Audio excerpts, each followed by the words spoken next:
Thank you so much. I appreciate that, Harold. And Harold and I have obviously known each other for a long time, and I'm deeply thankful for his role within the context of this union and everything that you and your union did over the past few months in Ohio, where we were in the fight of our lives. And Tommy, I want to thank you for being such good friends to all our guys in Ohio. I know how deeply they appreciate that. Mark Saunders is here, Mark Horton, Mike Taylor, Jeff Yonkins, Tracy Wright are all here from back home. And I just want to say thank you to all of you, because it was your money and your resources and your commitment that helped us beat back a bill, a piece of legislation, then an issue that would have dismantled the public sector unions in Ohio. And I don't know, quite frankly, where people have gotten the idea that the people that serve us, that run in the burning buildings, that serve us when we're in trouble, somehow are the problem. Somehow all of you, in some people's minds in the United States, are the problem. And if the middle class only made less money, all the problems in the country would be fixed. That's the general consensus down here in certain circles, and certainly the general consensus in Ohio. I told this story a few times during the campaign. I grew up in a place called Niles, Ohio. It's just a little bit north of Youngstown, between Cleveland and Pittsburgh. My mom's 100% Italian. And my grandfather, when he was older, couldn't get around so well. He's maybe 80. This was probably a few months before he passed away.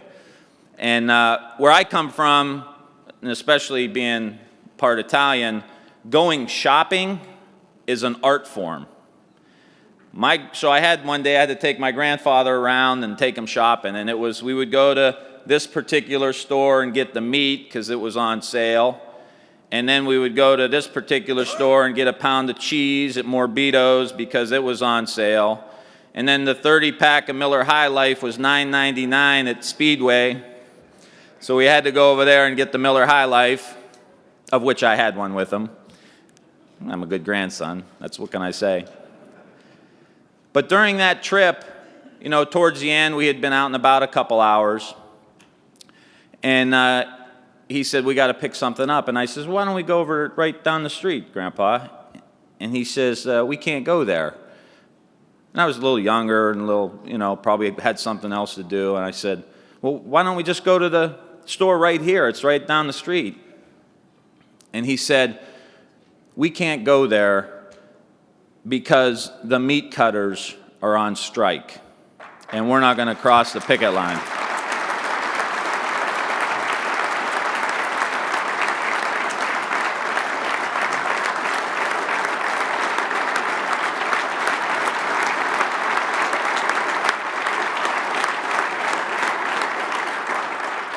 That's how I was raised.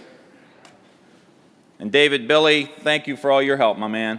Terrific. But that's how I was raised. That's how you were raised.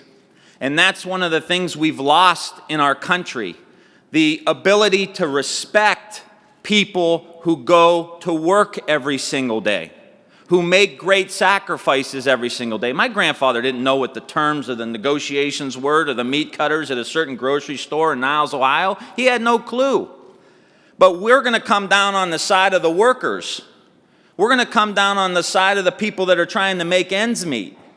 And what we see now is a complete disrespect for people who go to work. It's your fault. You're making too much and not doing enough. And if we continue this assault on the middle class, whether it's public sector union or private sector union or non-union, we're not going to have the kind of America that we want. And if we think we could defund SAFER grants, defund community development block grants, let the auto industry collapse, 1 in every 10 jobs in Ohio is the auto industry. And I know this isn't a UAW convention, but the bottom line is, if we don't have good, strong manufacturing jobs in the United States of America where we make things so that people live in your communities, pay taxes, and make sure that they have the services they need, this whole country will get dismantled.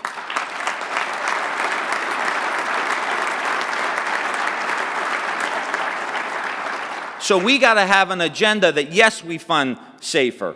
Yes, we make investments into equipment. Yes, we make investments in the fire trucks. Yes, we make sure that local communities have this need. In Ohio, we got a governor.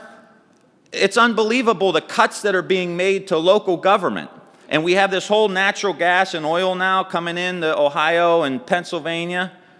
So he's going to raise taxes on the natural gas and oil. And instead of pumping that money into the local government fund so that we can have adequate safety and security at our local level, he's going to give everybody in the state a $19 a year tax break. That's a cafe latte a quarter for every Ohio citizen at Starbucks. And don't add a shot of espresso or you'll go over your limit. That doesn't make any sense. And so I think what we need to talk about here is, how do we get those manufacturing jobs back? How do we take on China? How do we play tough with China instead of let them rip us around the global playing field? And when they start talking about shipping goods and dumping them into our territory in Ohio, we say we're going to put a tax on that before it comes in here and level the playing field for our manufacturers in the United States.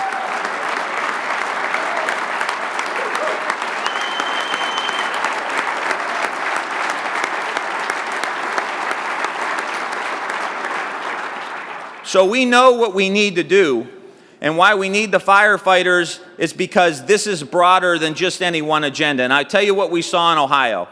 What we saw in Ohio is when average middle-class people, like my grandfather, who was a steel worker, stick together, you can't beat us. You can't beat the middle class when we hang together.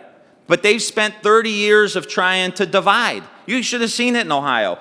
Who's in the union, who's not in the union? They try to divide you. Who's in the public sector union, who's in the private sector union? They try to divide that. Who's white, who's black, who's gay, who's straight, who's this, who's that? They'd find a million different ways to separate the middle class. And they've done it for 30 years, and wages have been stagnant for 30 years in the United States. And we've had globalization. We've had lack of investment into our cities. We've had local government funds cut. We have Pell Grants cut. We have student loans that now if you go to school, you got to pay 8 or 9% in a student loan to send your kid to school. These are pocketbook issues that all of us in the middle class care about. And when we stick together, we set the agenda. We set the agenda. And we've got to continue this coalition that we've had in Ohio with public sector, private sector, and non-union folks all hanging together.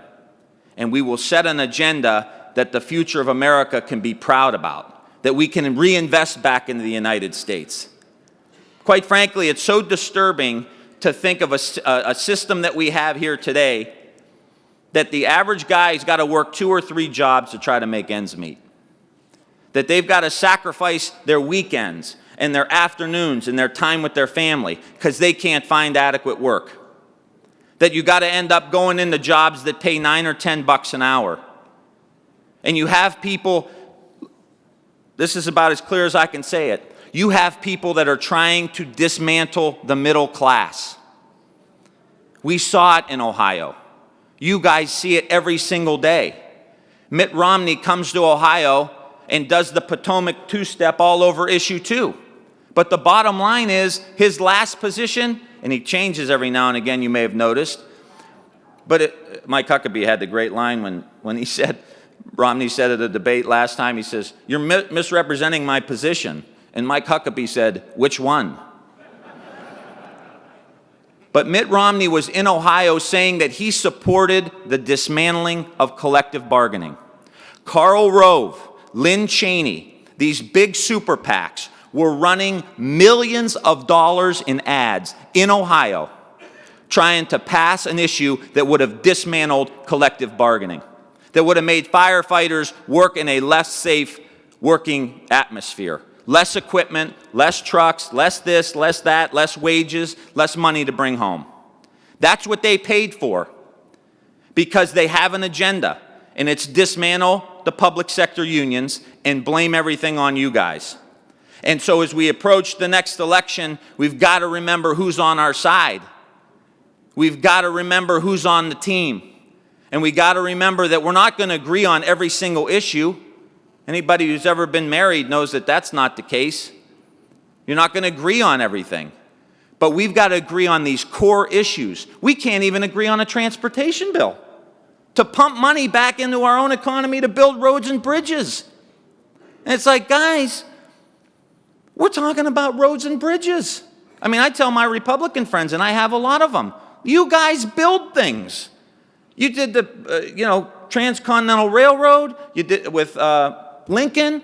You did the Panama Canal with Teddy Roosevelt. You did the interstate highway system with Eisenhower. Nixon signed in community development block grants. We can't even agree on this stuff anymore. I mean, we really need to think about how extreme things have gotten here, that we don't even respect. You have people running ads in a swing state like Ohio demeaning the work of firefighters and cops, demeaning the work of nurses, demeaning teachers.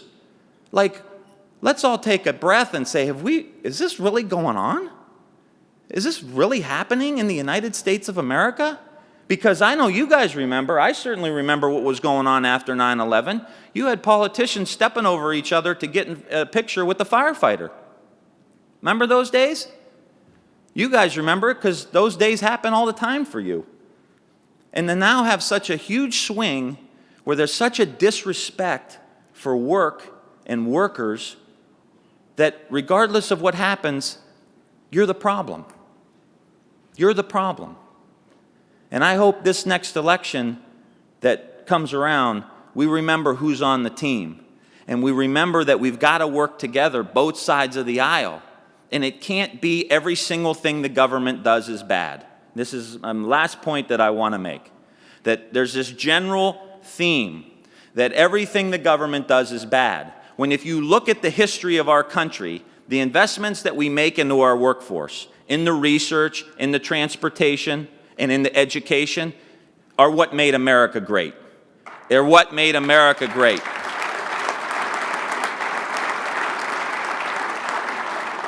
And so we've got two very distinct set of values. One group wants to dismantle the middle class. One group wants to privatize the Medicare program. And I sit in these committee hearings and I listen to them say it. Before it used to be, we're going to try to do it, but we're not going to really talk about it. Now it's like, we're going to just talk about it. We're just going to say it. And they're trying to dismantle the Medicare program. Just real quick. They want to turn it into a voucher system. Many of you may end up on it, or your family members may end up on the Medicare program. They want to turn it into a voucher system. The voucher goes up about 2% a year. Do healthcare costs go up 2% a year? No. So that voucher in a few years is going to be worthless. And you're going to send the senior citizen out into the private insurance market to try to go get insurance with a voucher.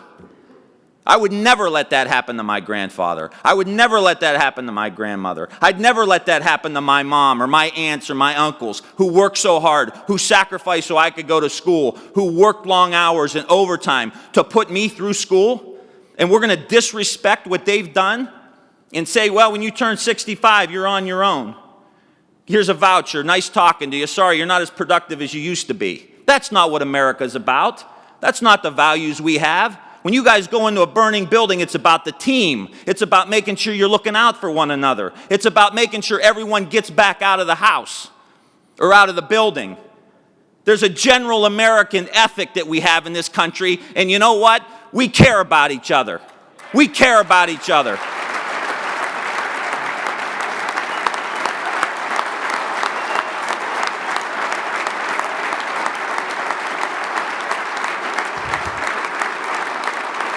We care about each other. We care about what's important. Our values that we learn in church on Sunday are about being your brother and your sister's keeper. And I don't care how much money you have. You're never going to be able to dismantle that ethic from the United States of America. But we have got to be vigilant. It's got to be all of us hanging together, making sure that those same values that you have when you go into a burning building, or that when you train or you go into a house, those same values of you're your brothers and sisters' keeper, we take those out and you espouse them in the public like you do so well, like Harold does so well, like our guys in Ohio do so well. We don't need to be ashamed of it. I played sports my whole life. I was the quarterback. You walk up to a line, you got 11 guys. You better make sure everybody's playing, and you better make sure you take care of everybody. You better make sure that you're all on the same page, all on the same team, working towards the same goal. And guess what? If one guy doesn't do his job, the play breaks down. That's why it's got to be every union, every worker, every family. We got to hang together. And I believe that we can do it. And I believe what happened in Ohio is something that can and will happen in the United States, where we all come back together. And I hope we shake off this virus that we have, not that we're all going to agree on everything, because that's just not reality, but that we will once again appreciate some of these basic principles, that it's okay for us to care about our neighbor. It's okay to be our brother and sister's keeper.